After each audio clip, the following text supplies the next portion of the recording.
Sejarah mencatat kusir andong pada abad 19 mendapat perhatian khusus dari masyarakat Bumi Putra di Yogyakarta. Hal ini erat kaitannya dengan posisi kusir pada saat itu, yang dianggap istimewa karena kusir bagian dari profesi seorang priyayi terpandang. Keistimewaan para kusir andong ini juga tambah terekspos oleh masyarakat umum saat itu, ketika zaman pemerintahan Sri Sultan Hamengkubuwono VII, yang menjadikan kusir andong bagian dari orang yang punya kepentingan di balik benteng keraton. Andong berfungsi pada era Hamengkubuwono VII. Kendaraan roda 2 yang ditarik oleh kuda ini dulunya tidak bisa dipakai oleh sembarang orang. Paling tidak orang yang bisa naik andong berasal dari kalangan ningrat daerah.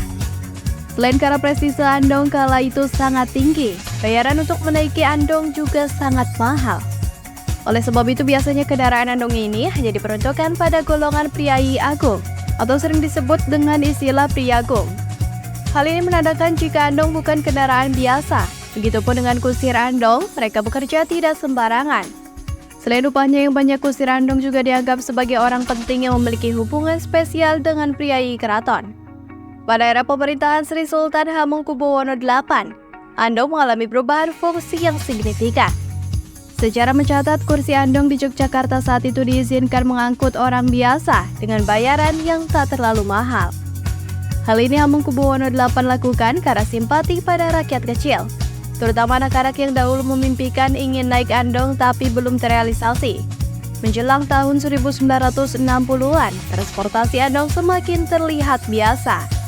Siapapun bisa menjadi pengendara dan penumpangnya. Profesi kusir andong tidak lagi istimewa dan dianggap sebagai pekerjaan yang memiliki prestise tinggi di Yogyakarta.